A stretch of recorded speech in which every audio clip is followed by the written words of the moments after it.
जय हिंद प्यारे साथियों। कैसे हो आप सब? बिल्कुल मस्त होंगे, स्वस्थ होंगे, तैयारी में बिल्कुल अच्छे तरीके से व्यस्त होंगे। You Victor classes YouTube channel पर आप सभी का बहुत बहुत स्वागत है। हमारी जो परिवहन भूगोल की सीरीज़ चल रही है, ट्रांसपोर्ट ज्योग्राफी की जो सीरीज़ चल रही है, उसमें हमने टोटली 3 क्लासों को कंप्लीट कर लिया है, जहां पर हमने जो ट्रांसपोर्ट ज्योग्राफी के ज्योग्राफर हैं उनके बारे में अच्छे तरीके से पढ़ लिया है। और फिलहाल में हमारी जो सीरीज चल रही है उसमें हम डिस्कस कर रहे हैं परिवहन विकास के मॉडल के बारे में।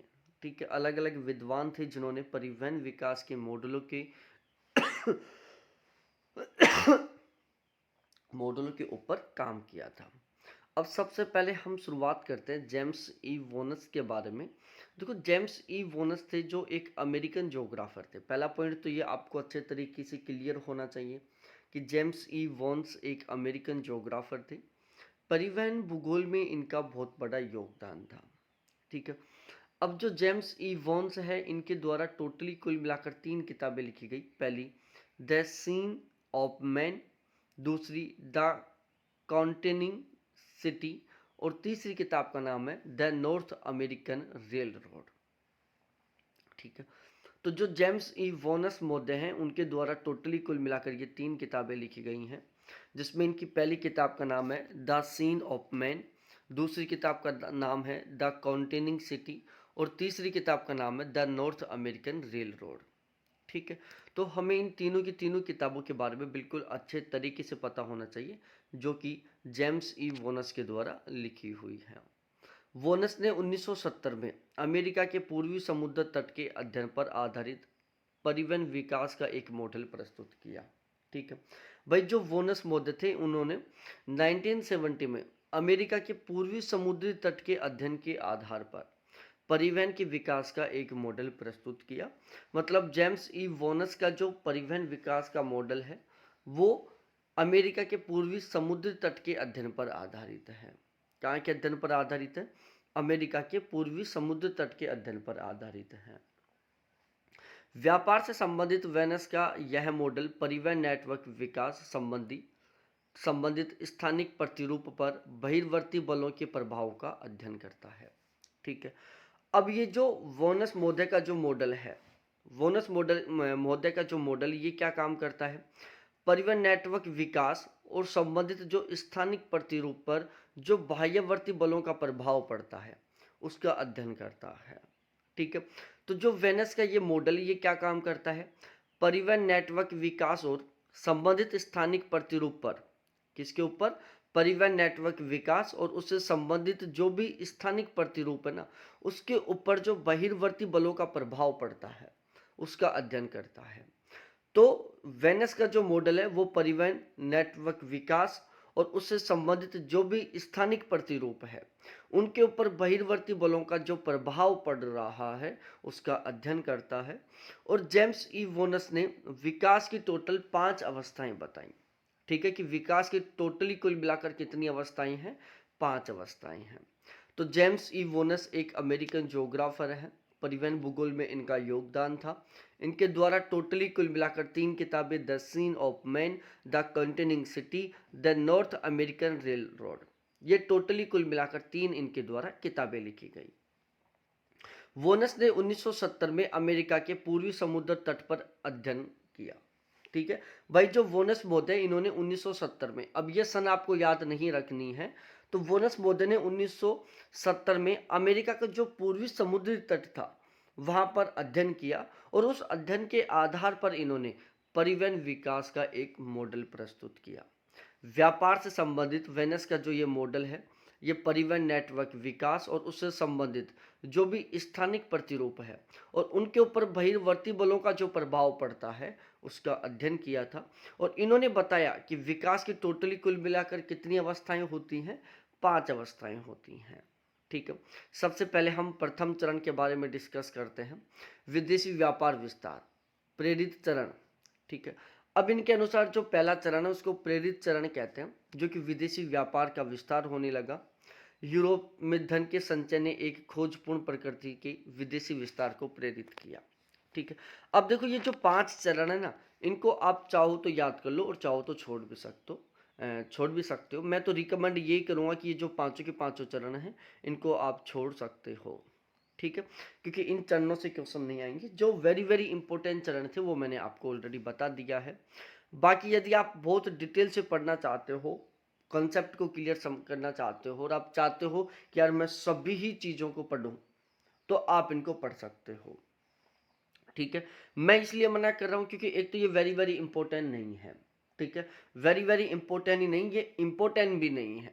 दूसरा रीजन ये है क्योंकि हम इस तरीके से जो चरणों की व्यवस्था है ना, वो ऑलरेडी 2-3 विद्वानों की पढ़ चुके हैं जो वेरी वेरी इंपॉर्टेंट है। जब हम 5-7 को याद कर लेंगे तो कंफ्यूज हो जाएंगे कि किसने अपने पहले चरण में किसको शामिल किया है, ठीक है। तो उससे क्या होगा, जो वेरी वेरी इंपॉर्टेंट है वो भी छूट जाएगा और जो कम इंपॉर्टेंट है वो भी छूट जाएगा। दिमाग में खिचड़ी बन जाएगी कि हमें किसको याद करना है और किसको छोड़ना है। तो हमें अक्सर जहाँ कंफ्यूजन होता है उस स्थिति में हमें उन्हें ज़्यादा याद करने में प्रायोरिटी देनी चाहिए जहाँ से क्वेश्चन बनने का ज़्यादा चांस है, ठीक है। अब हम पीटर जे रिमर महोदय के बारे में डिस्कस करते हैं। ये आर्थिक मानव भूगोलवेता थे। इनके द्वारा टोटल ये 4 किताबें लिखी गई। पहली किताब का नाम था एशियन पैसिफिक ऑफ लॉजिस्टिक, दूसरी किताब का नाम था the city in south east Asia pattern process and policy, तीसरी किताब का नाम था ट्रांसपोर्ट इन थाईलैंड और चौथी किताब का नाम है transport decision making and its spatial रिफ्रिक्वेंशन,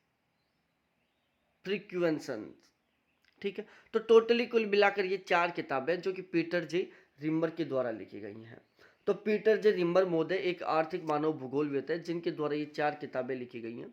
देखो इनमें ये वाली जो किताब है एशियन पैसिफिक रील लॉजिस्टिक, ये एक वेरी वेरी इंपॉर्टेंट किताब कह सकते हैं। तो आप इसको तो अच्छे तरीके से याद कर लो। बाकी की जो 3 किताबें उनको आप चाहो तो याद कर सकते हो और चाहो तो इनको आप छोड़ भी सकते हो। मेरे अकॉर्डिंग वेरी वेरी इंपॉर्टेंट नहीं है ये। अब हम यहाँ पर रिमर के अनुसार जो वेरी वेरी इंपॉर्टेंट है उसी को हम अच्छे तरीके से समझेंगे। रिमर ने 1972 में परिवहन नेटवर्क के परस्पर विकास के विश्लेषण के लिए 4 चरण मॉडल को प्रस्तुत किया था जो विकसित देशों व तीसरी दुनिया के देशों के बीच परिवहन नेटवर्क का विश्लेषण करता है।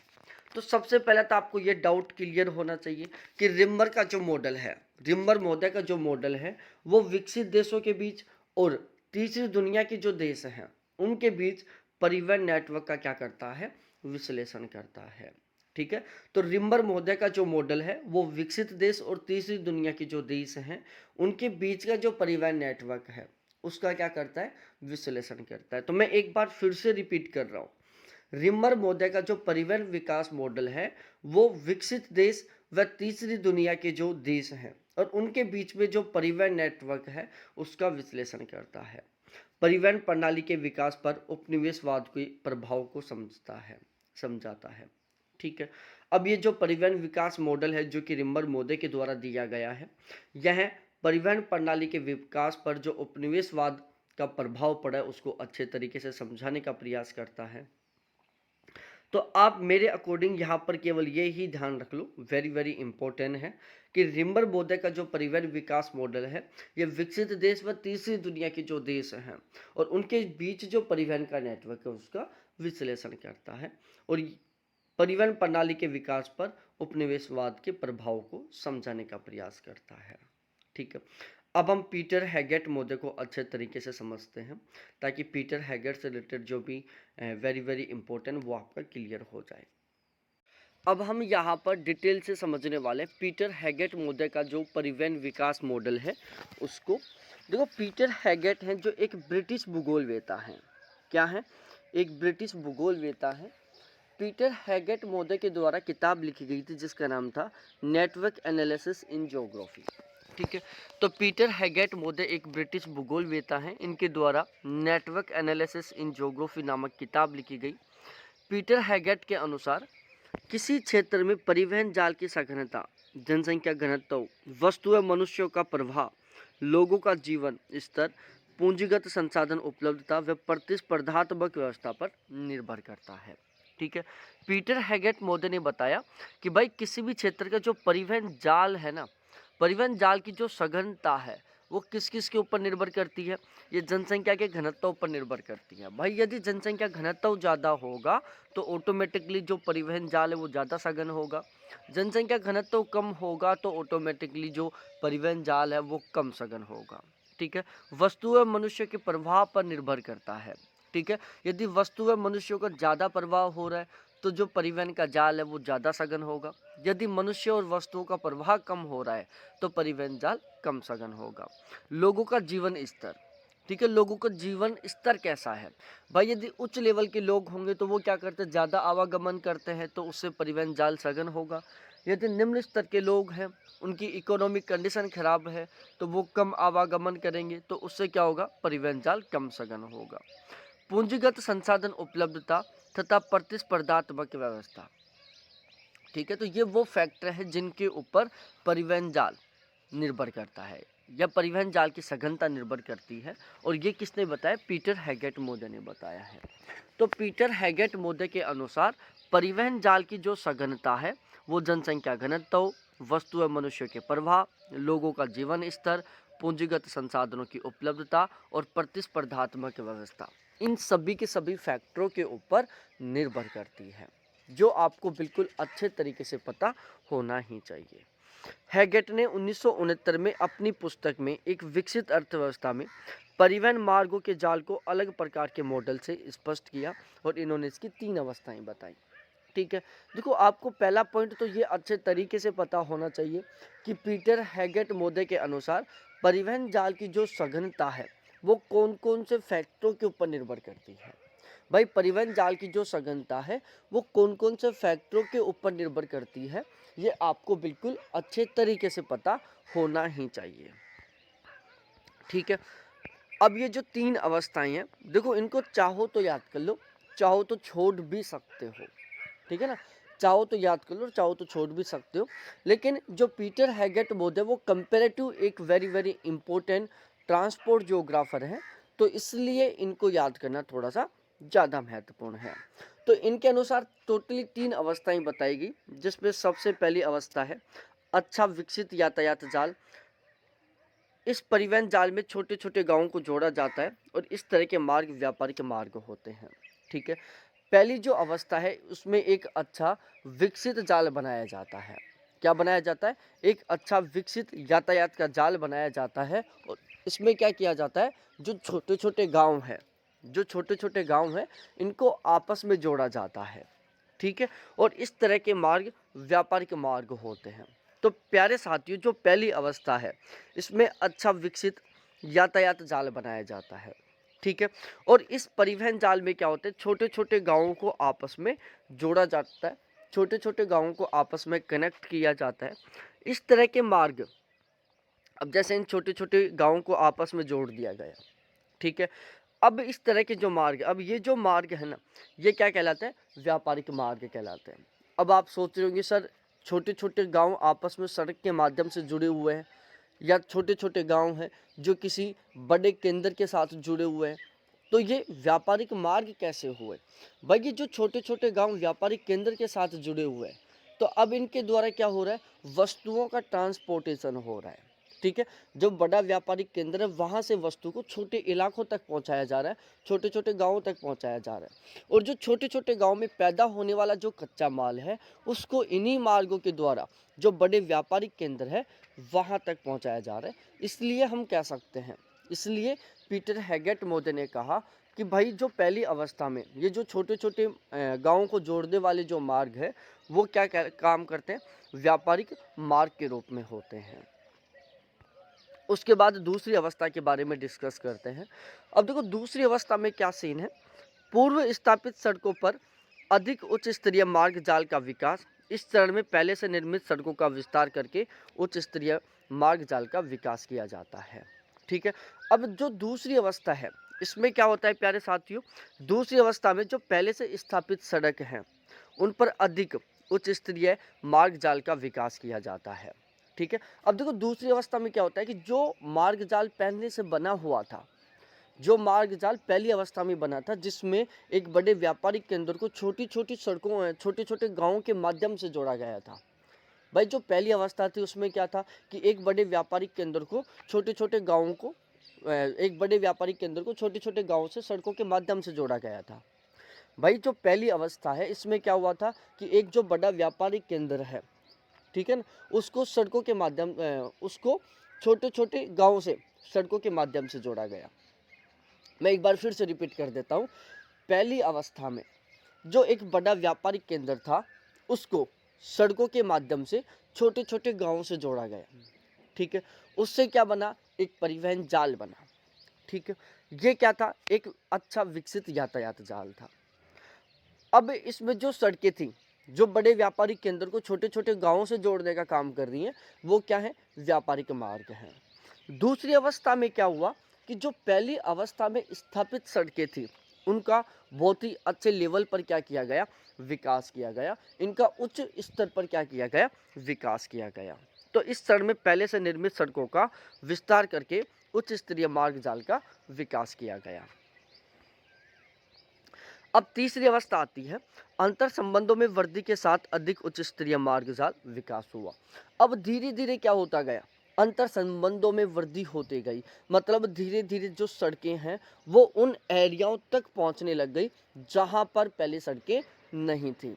तो इससे क्या हुआ, छोटे छोटे क्षेत्रों से भी अच्छा संबंध बनने लग गया। तो इससे क्या हुआ, अंतर संबंधों में वृद्धि हुई। तो अंतर संबंधों में वृद्धि के साथ अधिक उच्च स्तरीय मार्ग जाल का विकास हुआ। इस चरण में केंद्रों के मध्य आपसी क्रिया बढ़ी, ठीक है, तथा अधिक उच्च स्तरीय मार्ग जाल विकसित होता गया। महत्वपूर्ण केंद्रों को अधिक सक्षम मार्गों द्वारा जोड़ दिया गया ताकि छोटे व मध्यम केंद्र उपमार्गों या सहायक मार्गों द्वारा जुड़ सकें। अब यहाँ पर क्या हुआ, जो तीसरी अवस्था थी, इस तीसरी अवस्था में क्या हुआ प्यारे साथियों, इस तीसरी अवस्था में अंतर संबंधों में वृद्धि के साथ अधिक उच्च स्तरीय मार्ग जाल विकसित होने लग गए, ठीक है। भाई जो बड़े व्यापारिक केंद्र थे इनको सड़कों के माध्यम से जो बिल्कुल छोटे छोटे गांव है ना, बिल्कुल छोटे छोटे गांव, उनके द्वारा भी जोड़ दिया गया, ठीक है। बिल्कुल जो छोटे छोटे एक एक घर को भी जोड़ दिया गया। हम ये कह सकते हैं कि जो एक बड़ा व्यापारिक केंद्र है वो एक एक घर से जुड़ गया सड़कों के माध्यम से, ठीक है।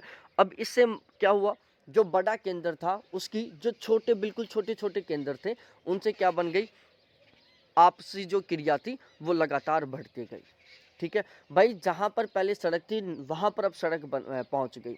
तो अब क्या होगा भाई, सपोज डेट जैसे ये एक बड़ा व्यापारिक केंद्र है, पहले सड़क केवल यहाँ तक थी। अब यहाँ पर एक मकान है, यहाँ पर एक मकान है, यहाँ पर एक मकान है, जहाँ पर पहले सड़कें नहीं थी, आवागमन का साधन नहीं था। तो अब यहाँ पर जो लोग रह रहे हैं इनके पास कोई भी सुविधाएं नहीं पहुँच पा रही है प्रॉपर। और ये जो माल पैदा कर रहे हैं, सपोज डेट ये गेहूँ पैदा कर रहे हैं, मक्का पैदा कर रहे हैं, बाजरा पैदा कर रहे हैं, इनको ये बाजार तक नहीं पहुँचा पाते थे। लेकिन अब क्या हुआ, तीसरी अवस्था में यहाँ तक भी सड़क पहुँच गई। अब यहाँ तक भी सड़क पहुँची तो क्या हुआ, अब इन लोगों के पास भी वो समस्त सुविधाएं पहुँचने लग गई जो बड़े व्यापारिक केंद्रों में थी।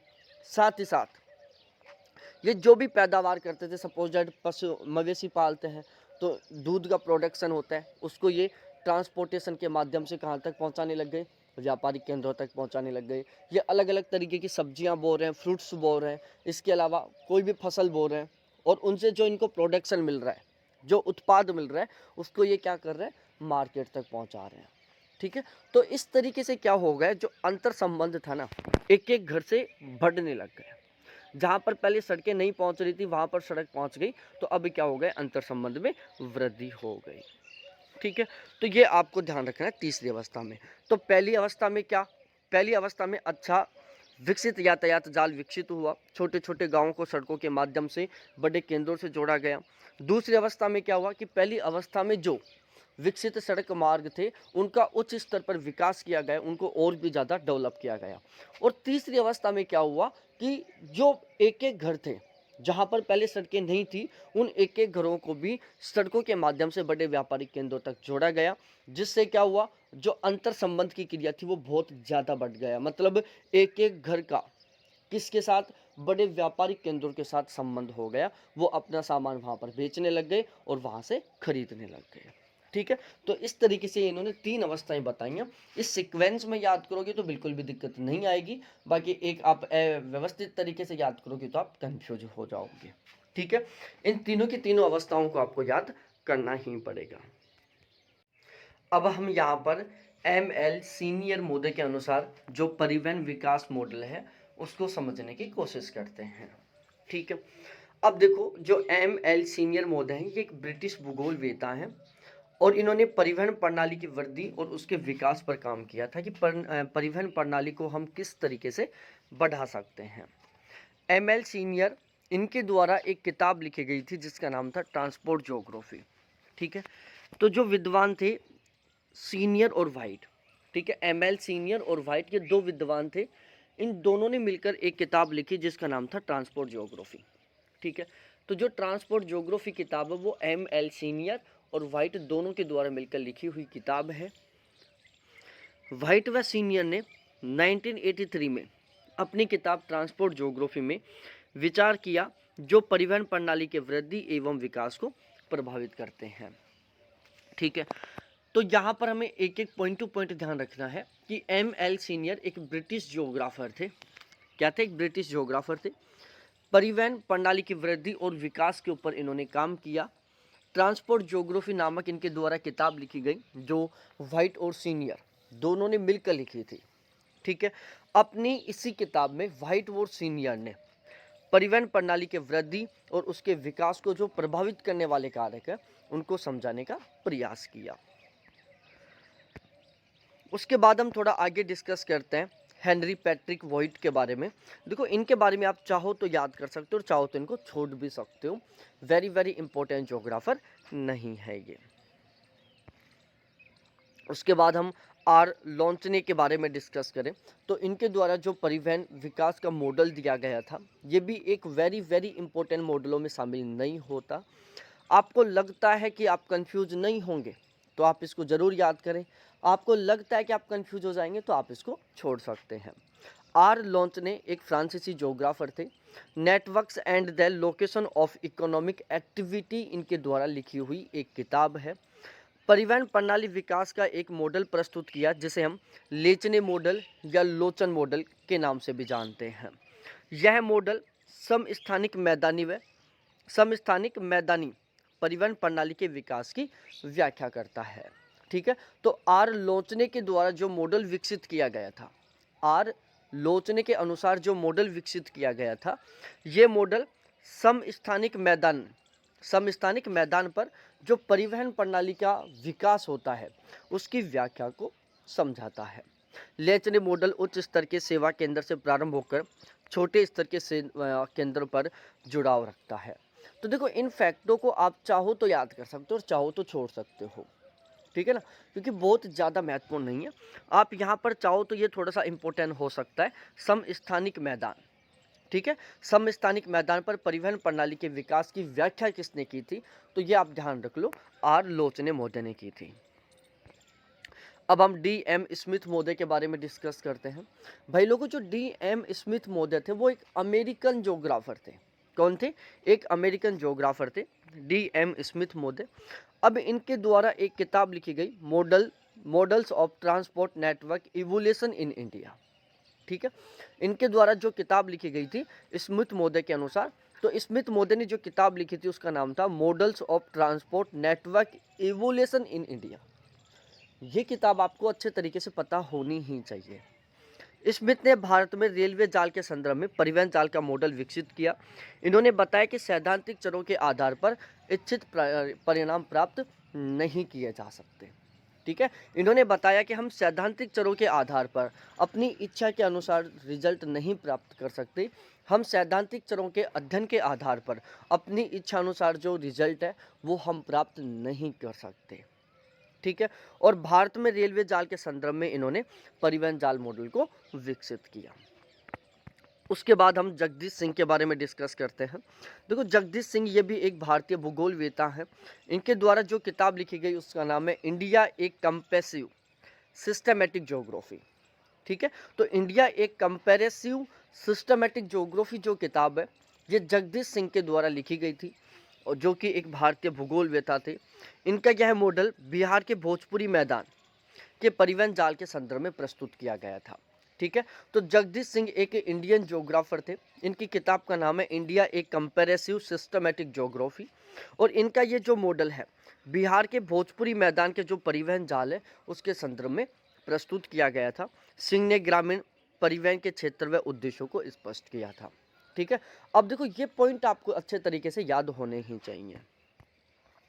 अब हम वोल्टर इजार्ड मोदे के बारे में डिस्कस करते हैं। देखो वोल्टर इजार्ड मोदे एक अमेरिकन ज्योग्राफर थे। ठीक है, इनके द्वारा 2 किताबें लिखी गई, लोकेशन एंड स्पेस इकोनॉमी जो कि एक वेरी वेरी इंपॉर्टेंट बुक का नाम है। दूसरा है मेथड्स ऑफ रीजनल एनालिसिस, ये भी एक वेरी वेरी इंपॉर्टेंट बुक है। ठीक है, तो टोटली कुल मिलाकर आपको पता होना चाहिए कि जो वोल्टर इजार्ड मोदे हैं एक अमेरिकन ज्योग्राफर हैं, उनके द्वारा टोटली कुल मिलाकर 2 किताबें लिखी गई, जिसमें पहली किताब का नाम था लोकेशन एंड स्पेस इकोनॉमी, दूसरी किताब का नाम था मेथड्स ऑफ रीजनल इकोनॉमी। ठीक है, तो मेथड्स ऑफ रीजनल इकोनॉमी इनकी पहली बुक का नाम है, लोकेशन एंड स्पेस इकोनॉमी इनकी दूसरी किताब का नाम है। तो मैं फिर से रिपीट कर रहा हूँ, वोल्टर इजार्ड जो कि एक अमेरिकन ज्योग्राफर हैं, इनके द्वारा टोटली कुल मिलाकर 2 किताबें छापी गई। पहली किताब का नाम है लोकेशन एंड स्पेस इकोनॉमी और दूसरी किताब का नाम है मेथड्स ऑफ रीजनल एनालिसिस।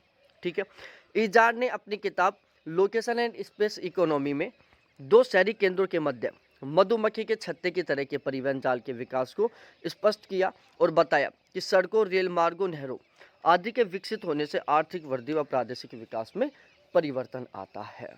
ठीक है, तो आप केवल इतना याद रखो यहाँ पर, देखो वोल्टर इजार्ड एक अमेरिकन ज्योग्राफर है, इनके द्वारा टोटली कुल मिलाकर ये 2 किताबें लिखी गई। पहली किताब का नाम है लोकेशन एंड स्पेस इकोनॉमी, दूसरी किताब का नाम है मेथड्स ऑफ रीजनल एनालिसिस। ठीक है, दोनों की दोनों किताबों के बारे में आपको पता होना ही चाहिए। ठीक है, इजार्ड मोदे के द्वारा जो लोकेशन एंड स्पेस इकोनॉमी किताब लिखी गई है, इसमें इन्होंने बताया कि 2 शहरी केंद्रों के मध्य मधुमक्खी के छत्ते की तरह क्या होता है, परिवहन जाल विकसित होता है। ठीक है, तो वोल्टर इजार्ड मोदे ने अपनी किताब लोकेशन एंड स्पेस इकोनॉमी में बताया कि 2 केंद्रों के मध्य मधुमक्खी के छत्ते की तरह, जो मधुमक्खी का छत्ता होता है ना, उसकी तरह परिवहन जाल विकसित होता है। ठीक है, ये किसने कहा है, वोल्टर इजार्ड मोदे ने कहा है, जो आपको बिल्कुल अच्छे तरीके से पता होना चाहिए कि वोल्टर इजार्ड मोदे ने अपनी किताब the location and space economy में बताया कि 2 केंद्रों के बीच में मधुमक्खी के छत्ते के समान परिवहन जाल विकसित होता है, जो कि एक वेरी वेरी इम्पोर्टेंट है। तो इस तरीके से ये परिवहन विकास के जो मॉडल थे वो हमारे बिल्कुल कंप्लीट हो चुके हैं। अब हम थोड़ा आगे डिस्कस करते हैं मार्ग जाल की संयोजकता के माप के बारे में, कि मार्ग जाल की संयोजकता क्या है, किस तरीके से उसको कैसे मापा जाता है। मार्ग जाल की संयोजकता माप का अध्ययन रोबिन्स व बेनफोर्ड ने किया था। ठीक है, ये टोटली कुल मिलाकर 2 ज्योग्राफर थे, एक का नाम था रोबिन्सन और दूसरे का नाम था बेनफोर्ड। ठीक है, तो रोबिन्सन व बेनफोर्ड ने मार्ग जाल की संयोजकता को मापने के लिए अध्ययन किया। इन्होंने बताया कि एक मार्ग जाल की संयोजकता केंद्रों के मध्य मार्गों की पूर्णता को मात्रा के रूप में परिभाषित करती है। ठीक है, अब देखो मैं इसको समझाने की कोशिश करता हूँ अच्छे तरीके से। देखो मार्ग जाल की जो संयोजकता माप है, ठीक है, मार्ग जाल की संयोजकता माप का अध्ययन रोबिन्सन व बेनफोर्ड मोदे ने किया। ठीक है, तो पहला पॉइंट तो आपको ये पता होना ही चाहिए कि मार्ग जाल की संयोजकता का माप किसके द्वारा किया गया था। तो 2 विद्वान थे, रोबिन्सन और बेनफोर्ड के द्वारा ये अध्ययन किया गया था। ठीक है, रोबिन्सन व बेनफोर्ड ने बताया कि एक मार्ग जाल की संयोजकता केंद्रों के मध्य मार्गों की पूर्णता की मात्रा के रूप में परिभाषित की जाती है। रोबिन्सन व बेनफोर्ड ने बताया कि एक मार्ग जाल की जो संयोजकता है, इसकी एक मार्ग जाल की जो संयोजकता है वो केंद्रों के मध्य मार्गों की पूर्णता की मात्रा के रूप में परिभाषित होती है। तो मैं एक बार फिर से रिपीट करता हूँ, रोबिन्सन और बेनफोर्ड ने बताया कि एक मार्ग जाल की संयोजकता केंद्रों के मध्य मार्गों की पूर्णता की मात्रा के रूप में परिभाषित होती है। टेपे व गोथियर ने बताया कि समस्त केंद्रों के मध्य की मात्रा को परिवहन जाल की संयोजकता कहते हैं। ठीक है, तो टेपे व गोथियर ये विद्वान थे, इन्होंने बताया कि समस्त केंद्रों के मध्य की मात्राओं को परिवहन जाल की संयोजकता कहते हैं। जितने भी अलग अलग केंद्र हैं, उन समस्त केंद्रों के मध्य की जो मात्रा है उसको हम क्या कहते हैं, परिवहन जाल की संयोजकता कहते हैं। परिवहन जाल में संयोजकता की मात्रा जितनी अधिक होगी वह तंत्र उतना ही अधिक विकसित होगा। ठीक है ना, परिवहन जाल में संयोजकता की मात्रा जितनी ज़्यादा होगी वह जाल उतना ही ज़्यादा विकसित होगा। ठीक है ना, तो परिवहन जाल में संयोजकता की मात्रा जितनी अधिक होगी वो जाल उतना ही ज़्यादा विकसित होगा। कोसंस्की ने 1963 में परिवहन नेटवर्क की संयोजकता को मापने के लिए विभिन्न सूचकांकों का प्रयोग किया था। अब यहाँ पर ये वेरी वेरी इंपॉर्टेंट है। देखो यहाँ पर आपको ध्यान रखना है, मार्ग जाल की संयोजकता का माप का अध्ययन रॉबिन्सन व बेनफोर्ड ने किया था। ठीक है, इसके अलावा परिवहन जाल में संयोजकता की मात्रा जितनी ज़्यादा होगी वह तंत्र उतना ही ज़्यादा क्या होगा, विकसित होगा। कोसेंस्की ने 1963 में परिवहन नेटवर्क की संयोजकता को मापने के लिए विभिन्न प्रकार के सूचकांकों का प्रयोग किया था। ये भी आपको बिल्कुल अच्छे तरीके से ध्यान में रखना है। टेपे और गोथियर के अनुसार संयोजकता क्या होती है, चाहो तो याद कर सकते हो, चाहो तो छोड़ सकते हो, लेकिन जब आप टेपे और गोथियर के अनुसार संयोजकता की माप को पढ़ोगे तो वो आपको समझ में आ जाएगा। जैसे टेपे व गोथियर ने बताया कि समस्त केंद्रों के मध्य की जो मात्राएं हैं उनको परिवहन जाल की संयोजकता कहते हैं, कि जो विभिन्न केंद्र हैं उनके बीच में जो समस्त केंद्रों के मध्य की जो मात्रा है, समस्त केंद्रों के मध्य की मात्रों को हम क्या कहते हैं, परिवहन जाल की संयोजकता कहते हैं। तो ये आपको थोड़ा सा समझने में क्या करेगा, हेल्प करेगा। ठीक है, अब हम थोड़ा आगे डिस्कस करते हैं समग्र जाल की संयोजकता का विश्लेषण।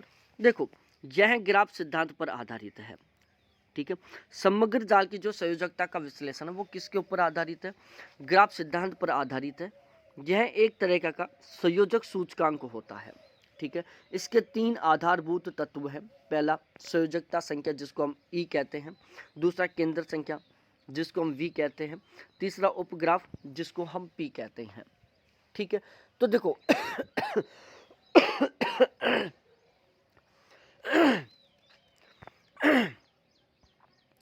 इन तीनों के बारे में हमें बिल्कुल अच्छे तरीके से पता होना ही चाहिए, क्योंकि यहाँ से बहुत सारी बार क्वेश्चन बनता है।